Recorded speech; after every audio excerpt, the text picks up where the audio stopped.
Merhaba sevgili dostlar, nasılsınız? Umuyorum ki çok iyisinizdir. Sağlığınız ve keyfiniz yerindedir. Bugün kolektif bir açılım yapacağım. Bu açılımı kolektif yapmamın sebebi daha böyle derin detay bir bakım yapalım istiyorum. Deste seçmeni olmayacak yani. Bunu baştan belirteyim. Şimdi bugün neye bakacağız? Yine güzel bir konu seçtim bugün sizler için. Şimdi aklınızdaki kişiyle ilgili bağlantıya bakacağız. Birçoğumuz aklımızdaki kişiyle aramızda bir bağlantı olduğunu hissediyor olabilirsiniz. Fakat bu bağlantının ne olduğunu henüz anlayamamış olabilirsiniz. Ya da bir bağlantı var mı yok mu? Bu konuda tereddütleriniz olabilir arkadaşlar. Böyle bir bağlantı olduğunu hissediyorsanız eğer, işte bu bağlantının nasıl bir bağlantı olduğuna bakacağız. Bunu incelemeye çalışacağız. Artı aklınızdaki kişi bu bağlantının farkında mı değil mi? Buna da bakacağız arkadaşlar. Ben hemen vakit kaybetmeden destelerimi oluşturacağım. Bakalım kartlar bize neler söyleyecek. Öncelikle şuradan başlayalım bakalım. Kolektif adına evrenden akan en net ve en doğru mesajları almaya ve buna kanal olmaya niyet ediyorum. Arkadaşlar siz de lütfen benimle birlikte niyetlerinizi alınız ve başlıyoruz. Bakalım aklınızdaki kişi ile aranızdaki bağlantı nedir ve o kişi bunun farkında mı? Bu arada bu aklınızdaki kişi şu anda ilişki içerisinde olduğunuz bir kişi de olabilir ya da ayrı olduğunuz ve sürekli zihninizi meşgul eden bir kişi olabilir. Bu meşguliyetin, yani sürekli onu düşünmenin altında yatan sebebin aranızda bir bağlantı olup olmadığını merak ediyor olabilirsiniz. Yani bir bağlantıdan dolayı mı acaba bu kadar unutamıyorum, bu kadar düşünüyorum gibi soruların yanıtlarını almaya çalışacağız arkadaşlar. Evet.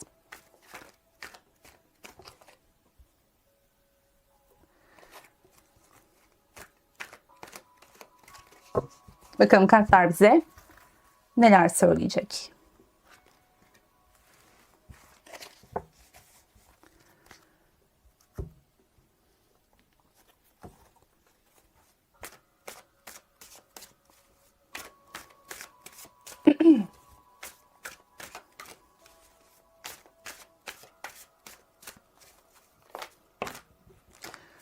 Arkadaşlar bu kendini atan kartların ikisini de alıyorum.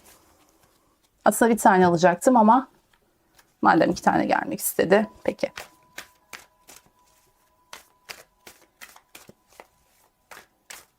Mutlaka vardır bir sebebi diyelim.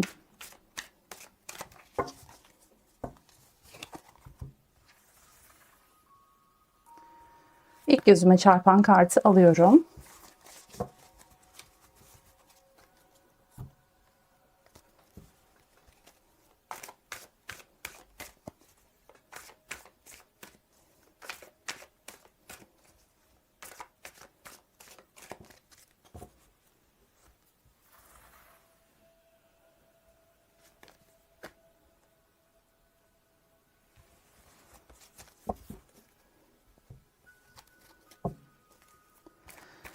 Bu arada bir takipçim kullandığım kartlarla ilgili de bir video çekmemi rica etmişti. İlk fırsatta bunu da çekeceğim arkadaşlar. Eğer tabii ki sizler de isterseniz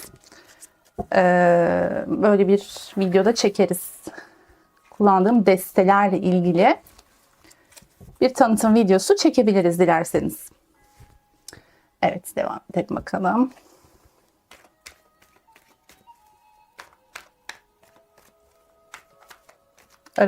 Aklınızdaki kişi ile aranızdaki bağlantı nedir? Nasıl bir bağlantı içerisindesiniz? Ve bu bağlantının karşı taraf acaba farkında mı?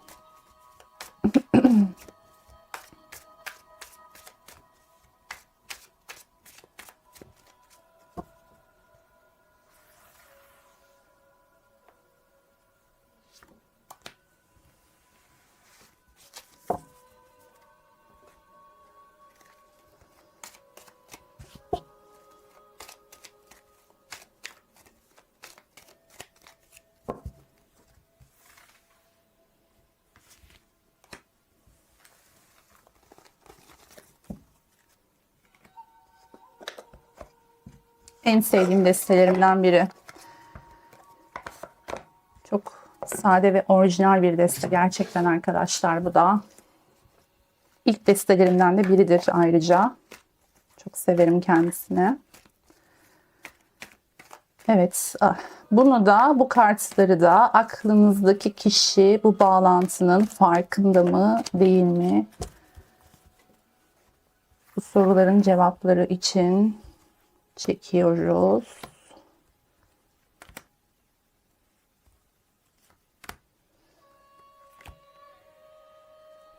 Evet. Gerekirse ekstra kartlarda elbette her zaman olduğu gibi çekeceğiz arkadaşlar.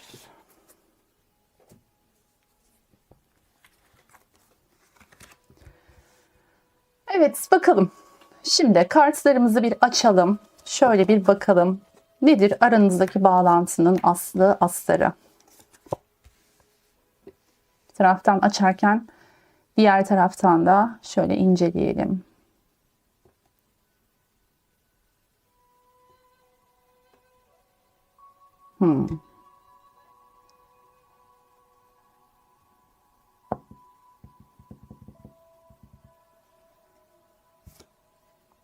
Aşıklar kartını da bulduk arkadaşlar.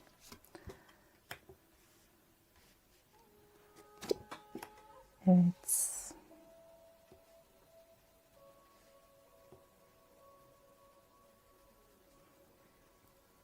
Sanırım bu destede, özür diliyorum, bu açılımda ağzımız alışmış, tabii deste seçmeli açılımlar yaptığımız için sürekli, şu ana kadar gördüğüm kadarıyla bu açılımda bir öfke problemi söz konusu gibi arkadaşlar. Çok yüksek tutkuların olduğu bir deste diyebilirim. Bir açılım diyebilirim.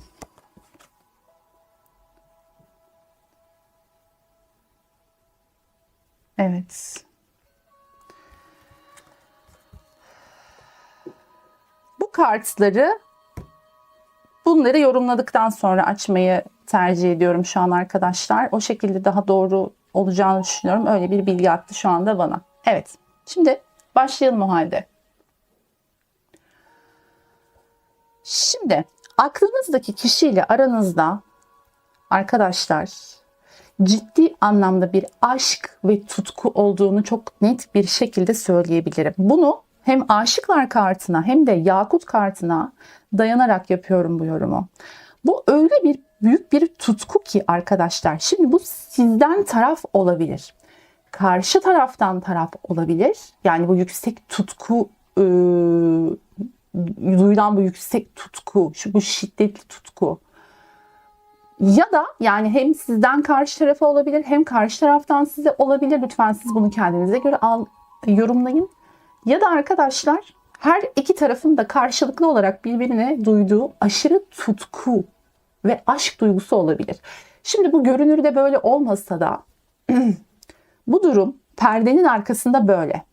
Zaten biz de burada perde arkasındaki bağlantının perde arkasındaki gerçekliğini incelemeye çalışıyoruz. Şimdi biraz bu çok aşırı tutkulu durumların, çok yüksek, nasıl anlatalım bunu? Yani o kadar yüksek bir tutku var ki şurada. Öfkeli bir tutku var burada. Bunu anlatmakta, dile getirmekte zorluk çekiyorum şu anda. Gerçekten onun enerjisini aldım. Bu yüksek tutkuların kişi ya da kişileri, yani sizi ya da karşı tarafı öfkeli bazı ruh hallerine sürüklediğini görüyorum. Yani burada bir öfke kontrolü durumu söz konusu. Öfke kontrolü gerekiyor arkadaşlar burada. Kontrolsüz bir öfke var. Bu öfke zaman zaman başka insanlara, başka durumlara, hatta doğaya ve hayvanlara zarar verebilme eğilimine kadar gidebilen bir öfkeden bahsediyorum burada. Bakın burada ne diyor? Hayvanlarla arkadaşlık, doğa ruhlarıyla iletişim. Bu olumlu, yani bu aranızdaki bağlantının olumlu bir niteliği, olumlu bir arketip olarak çıkmış. Fakat olumsuz arketipte şöyle diyor: hayvanları, insanları ve çevreyi taciz etme eğilimi. Buradaki taciz arkadaşlar, hani bu zarar verme eğilimine kadar dedim ya, bu yüksek öfkenin, bu tutkudan kaynaklı, içeride bastırılmış tutkulardan da kaynaklı zarar verme eğilimine kadar giden ruh hallerinden söz ediyoruz burada. Şimdi bu yüksek öfkenin, yani iki taraf, dediğim gibi iki tarafta da olabilir. Yani tek tarafta da olabilir. Bu yüksek öfkenin kontrol altına alınması, şimdi bu bağlantının amaçlarından bir tanesi arkadaşlar. Yani bu kişiyle karşılaşmanız, bir araya gelmeniz, birbirinizi tanımanız ya da bir şeyler yaşamanız tesadüf tabii ki değil. Hiçbir şeyin tesadüf olmadığı gibi burada aslında taraflardan birinin bu yüksek öfkesini ya da bu yüksek tutkusunu bir nebze törpülemesi gerekiyormuş arkadaşlar. Şimdi diyeceksiniz ki bu nasıl oluyor? Yani hem bana karşı çok yüksek tutkuları olup da hem bunu nasıl törpüleyebilir? Zaten bağlantıların amacı budur arkadaşlar. Karşımıza çıkan insanlar hani bize aynalar ya. Yani burada da böyle bir durum söz konusu. Belki de bu sizin, mesela şöyle örnek verelim. Karşı tarafın çok öfkeli olduğundan şikayet ediyorsanız, çok işte böyle anlayışsız, öfkeli, sizi anlamadığını düşünüyorsanız, eğer bu gibi durumlar söz konusuysa aslında belki de sizin içinizde bastırılan o öfkenin karşı taraftaki yansıması gibi de düşünebiliriz. Burada gerçekten bazı insanlara ve bazı hayvanlara belki de zarar verme eğilimi bile olabilir. Karşımızdaki kişinin, özellikle arkadaşlar. Bu bağlantının amacı işte bu eğilimlerin, bu yüksek öfke durumlarının bir nebze de olsa törpülenmesini öğrenmek olabilir. Bir tanesi bu. Tamam mı? Yani burada gördüğüm, bu kartlarda gördüğüm amaçlardan biri bu. Aranızdaki bağlantının amacından söz ediyorum şu anda arkadaşlar. Diğer yandan bağımlılıklarla ilgili. Şimdi burada her iki taraftan birinin ya da her iki tarafında bir konuda bağımlılığı olabilir. Bu ortak bir bağımlılık da olabilir. İki tarafında ortak bir bağımlılığı da olabilir. Ya da ayrı ayrı tarafların kendi dünyalarında, kendi içlerinde bağımlılıkları olabilir. İşte bu bağımlılık aslında sizi bir araya getiren bu bağlantı, bu bağımlılıkları ilk önce kaşımış olabilir ya da hortlatmış olabilir, daha da fazlalaştırmış olabilir. Fakat sonrasında işte aslında amaç bu bağımlılıktan belki de kurtulmak arkadaşlar. Örnek veriyorum. Karşı tarafın herhangi bir bağımlılığı var. Yani zaten çok yüksek tutkularla hareket eden bir kişi gibi görünüyor. Karşı taraf, yani bunu ben nedense daha çok karşı tarafın enerjisi olarak, bu yüksek tutku ve öfke durumunu karşı tarafın enerjisi olarak algıladım. Bu tutkusunu sağlıklı bir şekilde gösteremeyip belki kırmak, dökmek, kötü davranmak şeklinde size yansıtıyor olabilir. İşte eğer böyle durumlarla karşı karşıyasanız bunun altında yatan sebebin bu olduğunu bilmelisiniz arkadaşlar. Burada da bağımlılıklardan kurtulmak. Örnek veriyorum, karşı tarafın bir bağımlılığı var ve sizinle bir bağlantı içerisine girdi. Tanıştığı, bir ilişki yaşadı, iyi kötü şeyler yaşadı, her neyse arkadaşlar. İşte bu esnada o bağımlılıklarını fark etmiş olabilir. Yani bugüne kadar fark etmediği bağımlılıklarını fark etmeye başlamış ve bunları daha da coşturmuş olabilir. Sonrasında ise aslında bu bağlantıda yaşadığı bazı ayrılıklar, bazı çatışmalar bu bağlantılardan kurtulmasına hizmet etmiş olabilir. Aynı şey sizin için de geçerli arkadaşlar. Lütfen kendinize göre alın. Bakın ne diyor? Burada bu arketip kartlarının ikisi birden düşmüştü. Bunları biz çekmedik. Kendilerini atmışlardı. Bağımlı davranışları fark etmeye ve onlarla yüzleşmeye yardım eder. Yani sizin ya da karşı tarafın, özellikle de ben hissiyatıma göre karşı tarafın, yani aklınızdaki kişinin bir takım bağımlılıklarını fark etmesi ve bunlarla yüzleşmesi için aslında bu bağlantının içerisine girmiş gibi görünüyor arkadaşlar. Bütünlükten ve dürüstlükten ödün verir diyor, bakın. Dürüst olmayan bir takım davranışlar da sergiliyor olabilir. Bunun sebebi yine bağımlılıkları gibi görünüyor. Bir bağımlılık kalıbının içindeki kutsal ruha hakim olmasına izin verir. Bir bağımlılık kalıbının içindeki kutsal ruha hakim olmasına izin verir. Bakın şimdi bu bağımlılıklar belki de bu kişiyi bu kadar öfkeli hale getirmiş olabilir. Yani karşı tarafta aklınızdaki kişilerin çoğunda yüksek öfke durumu demiştik ve bir de bağımlılık söz konusu gibi arkadaşlar. Sizinle olan bağlantısının farkında mı değil mi şimdi bakacağız. Fakat arkadaşlar bu bağlantı gerçekten aslında çok iyi bir şeye hizmet ediyor. Ne kadar acı şeyler yaşasanız da, kötü gibi görünse de iyi bir şeye hizmet ediyor. Seçimlerini aşkla yapması gerektiğine dair bir amaca da hizmet ediyor olabilir. Bu da şöyle. Şimdi farklı bir seçenek vardır. Belki hayatında başka bir, yani ilişkinizin sonrasında hayatına başka biri girmiş olabilir. Bu ona çok mantıklı gelmiş olabilir. Yani mantıktan yana bir tercih yapmış olabilir arkadaşlar. Ya da hiç ilişkiniz başlamamıştır. Yine hayatında biri vardır ve bu çok mantık doğrultusunda aslında tercih edilen bir ilişki olabilir. Mantığa, akla yatkın, bu şekilde olması gerektiğini düşündüğü bir ilişkinin içerisinde olabilir arkadaşlar. Bu bir kısmınız için uyacaktır. Şimdi böyle bir durum söz konusuysa bağlantı şöyle bir amaca da hizmet ediyor. Sen seçimlerini mantıkla değil, aşkla yapacaksın. Bunu yapmayı öğreneceksin. Yani bu süreç, dediğim gibi ilişki içerisinde olsanız da ayrı da olsanız fark etmez. Bu süreç sana bu kişiyle bağlantında şunu öğretiyor. Seçimlerini aşktan yana yapman gerekiyor. Duygularını, yani hislerini takip etmen gerekiyor. Çünkü sen aslında bu tarafa, yani sizden bahsediyorum burada.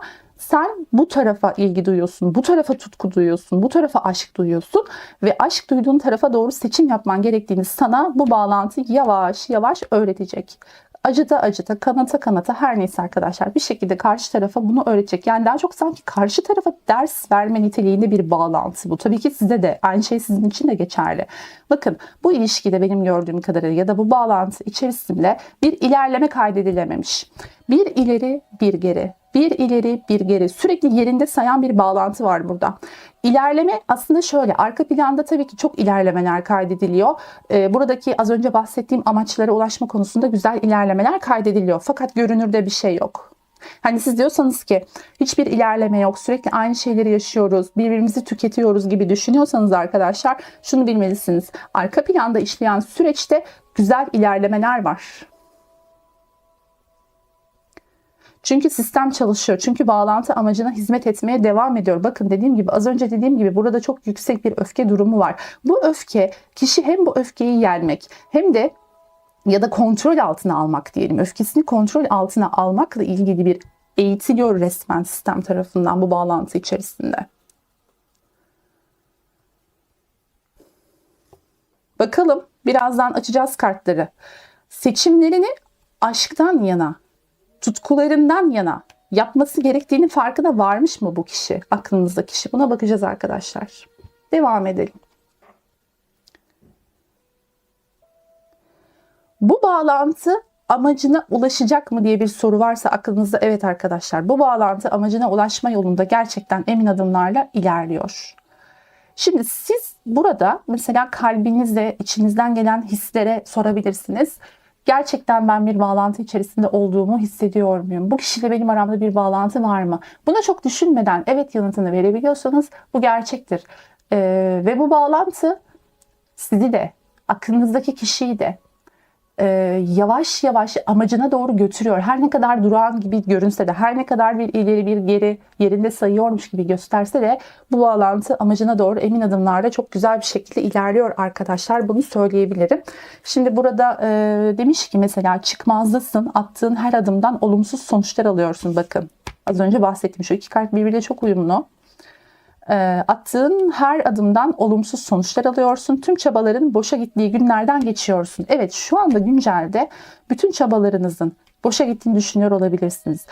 Çok eskiden de o kişiyi tanıyor olabilirsiniz. Yani bağlantınız, tanışmanız çok eskiden de ileri geliyor olabilir ya da çok yeni de tanışmış olabilirsiniz, fark etmez. Ama size şu anda güncelde hissettirdiği şey, bir adım bile ileri gidemediğiniz, çıkmazda gibi hissettiğiniz, her adımda, yani bir adım atsanız bile bunun olumsuz sonuçlandığı, aranızda bir iletişim, bir anlaşma olamıyormuş gibi sanki, ya da bu insanla hiçbir zaman böyle bir şey yaşayamayacakmışsınız gibi hissediyor olabilirsiniz. İşte bu sizi zaten çıkmaza sokan şey.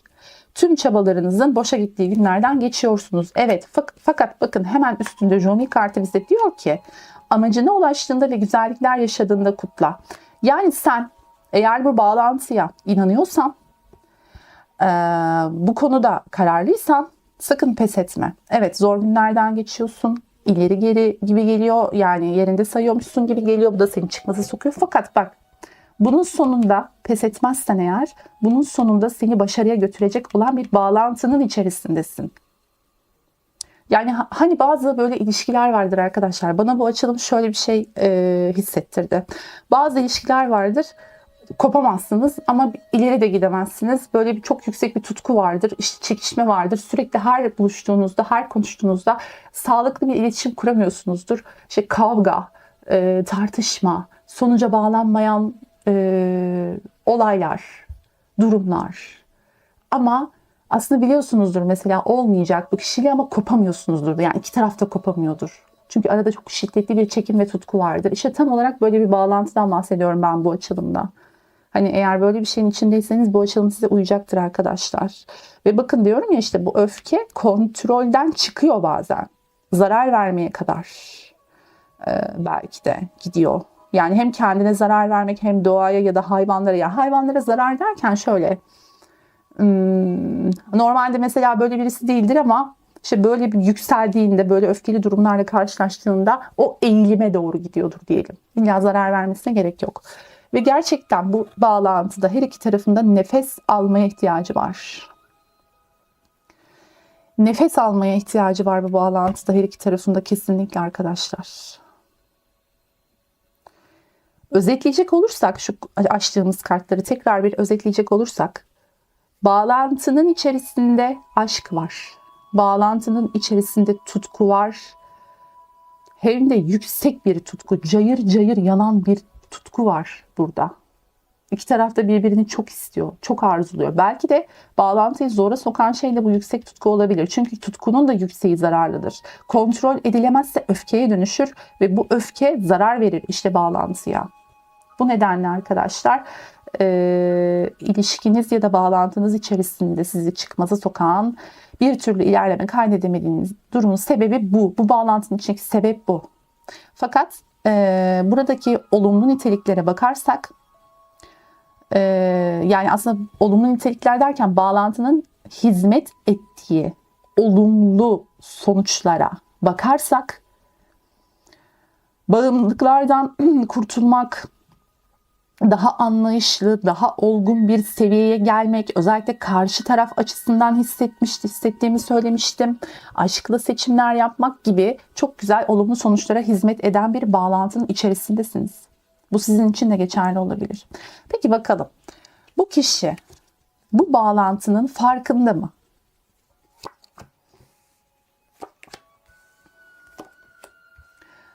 Arkadaşlar az önce bahsettiğim bu yüksek tutku, arzu ve öfke durumları aynı şekilde sizin için de geçerli olma ihtimali şimdi daha da yükseldi. Çünkü burada bir değnek kraliçesi çıktı arkadaşlar.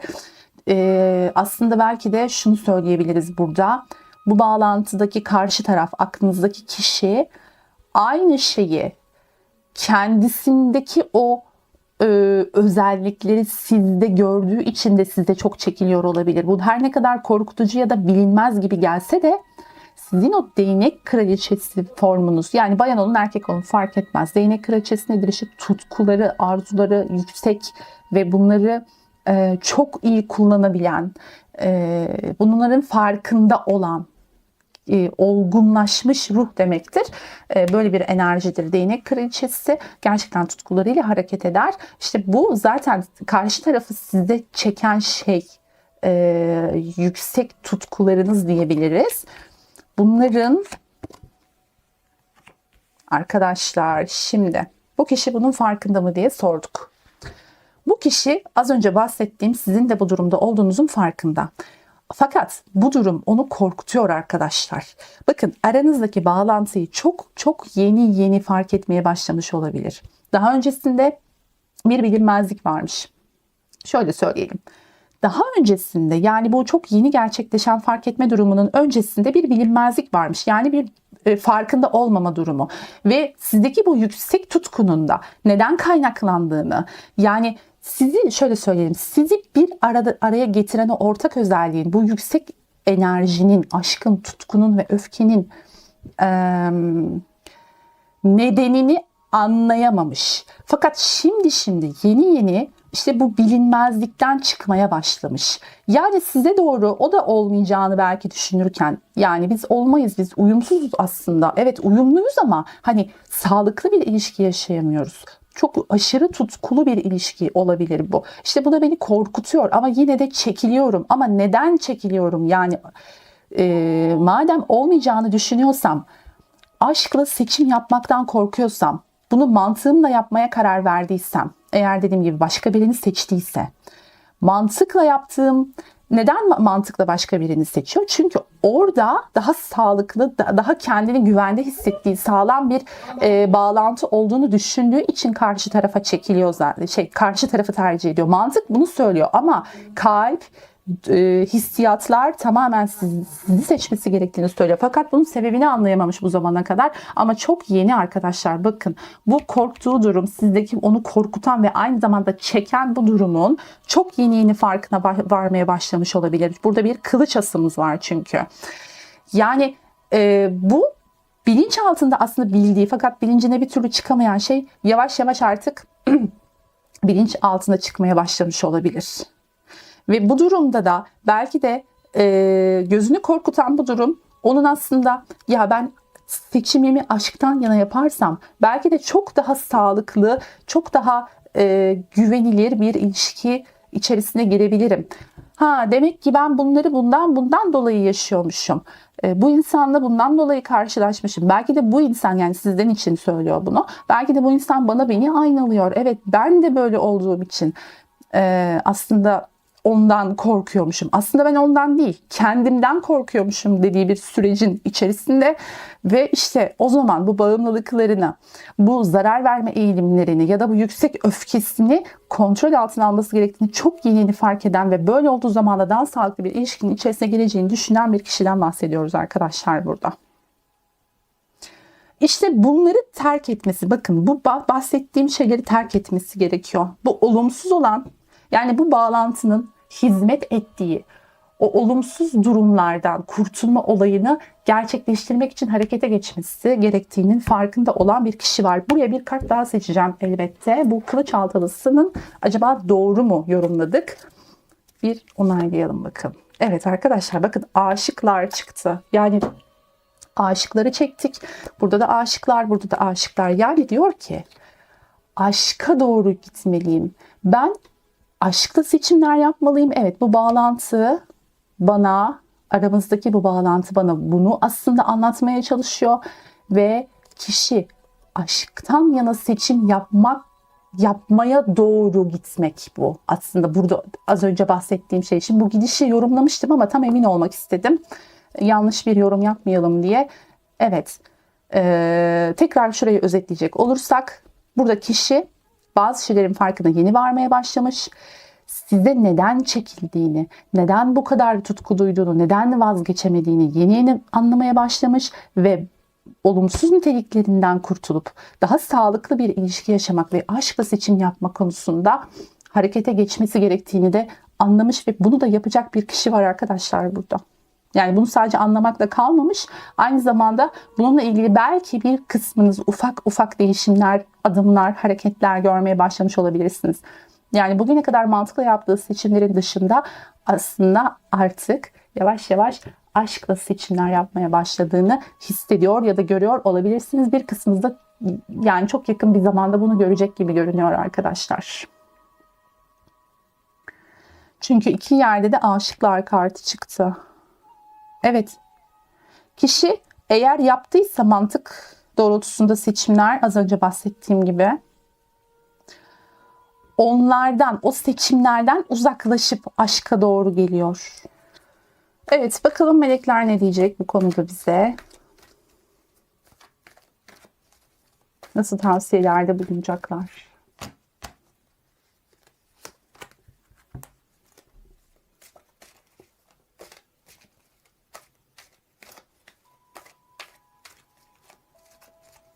Bu kadar yüksek tutkuların ve arzuların olacağını, bu kadar yüksek bir çekimin olacağını tahmin etmemiştim bu açılımı yapmaya başlarken açıkçası. Beni de biraz şaşırttı. Çünkü bakın, yani yakut, aşıklar, 2 adet aşıklar kartı. Güzel, değişik ve coşkulu bir bağlantı. Hafifle, bakın burada da nefes al çıkmıştı. Melekleriniz de size hafifle diyor. Bu size tavsiyedir arkadaşlar. Yani siz de biraz strese girmiş, bu bağlantıda gerilmiş olabilirsiniz. Nefessiz kaldığınızı hissetmiş olabilirsiniz. Çünkü bir çıkmazın içinde gibi hissediyordunuz. Ama lütfen biraz hafifleyin. Yaşamındaki yüklerden, ihtiyacın olmayan her şeyden kurtulduğunda yenilikler ve güzellikler gelecek. Yani siz de aslında bu üzerinizdeki yükleri, sizi sıkan, boğan şeyleri üzerinizden attığınız zaman, biraz hafifleyip nefes almaya başladığınızda bağlantınızın amacını hızlandırabilirsiniz. Bunu anlatmaya çalışıyor buradaki melek kartı bize. Yaşamındaki yenilikler ve güzellikler gelecek diyor. Yani bu bağlantı ve ilişkiyle ilgili yenilikler ve güzellikler.